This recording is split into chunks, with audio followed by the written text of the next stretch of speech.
Le coup d'envoi, la Juve accueille la Fiorentina, 5e journée de Serie A, vaincu en championnat. Les hommes de Massimiliano Allegri comptent profiter du match nul de l'Inter hier à Bologne en cas de succès des Turinois et de Naples. Les deux formations resteraient au coude à coude au classement. De son côté, la Fio a su réagir après 2 défaites en début de championnat. Les hommes de Stefano Pioli restent sur 2 succès consécutifs.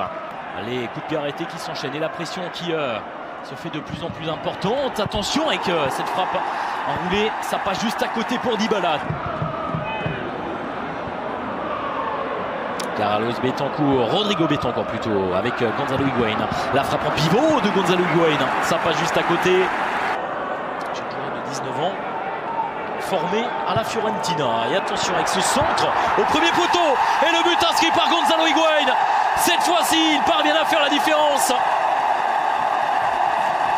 Et le point rageur de Mandzukic. Et Blaise Matuidi qui va trouver Dybala. Là-bas sur le côté droit, Dybala à l'entrée de la surface de réparation pour Cuadrado. Avec le centre à terre. Oh, il y avait Gonzalo Higuaín. Il y avait Gonzalo Higuaín dans un premier temps. Allez, ça repart pour la Juve. Alors que Naples vient d'enchaîner, vient d'inscrire un 2e but. Ça fait désormais 2 buts à 1 pour le Napoli. Attention avec cette frappe. Ouais, ça passe à côté, le petit rebond devant Wojciech Szczęsny.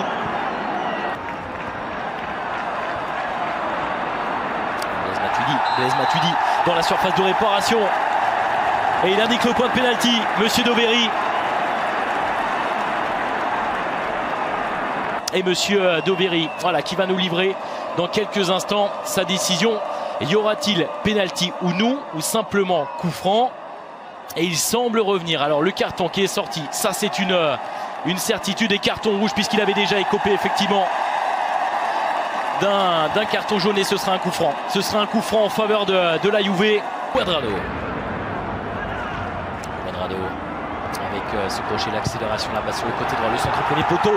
Mandzukic, c'est sorti par Bruno Gaspar, l'occasion du doublé pour le Croate. Encore une fois, cette récupération des Turinois avec le bon travail de Betancourt. Mario Mandzukic qui écarte la bas côté droit pour Cuadrado, qui apporte encore une fois une solution. Cuadrado à l'entrée de la surface de réparation, qui va frapper avec la parade de Sportiello.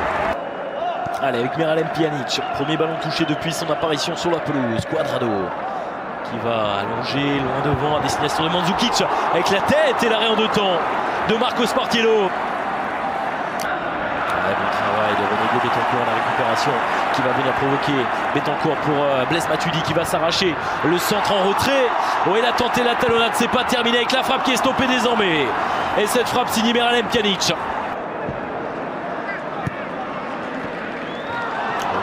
Ce ballon avec l'accélération de Gilles Dias dans la surface de réparation. Le crochet, il n'a pas réussi à se mettre sur son pied gauche. Et ce corner à suivre. Jordan Verreto pour le frapper, l'ancien Nantais. Allez, qui va tenter de trouver une tête dans la surface de réparation. Ça passe à côté. C'est sifflé la fin de cette rencontre. 5e victoire en 5 matchs de Serie A pour la Juve, qui s'impose difficilement à domicile, mais victoire tout de même. Unique buteur de cette rencontre, on le rappelle, Mario Mandzukic, qui débloque la situation et qui permet donc à la Juve de s'imposer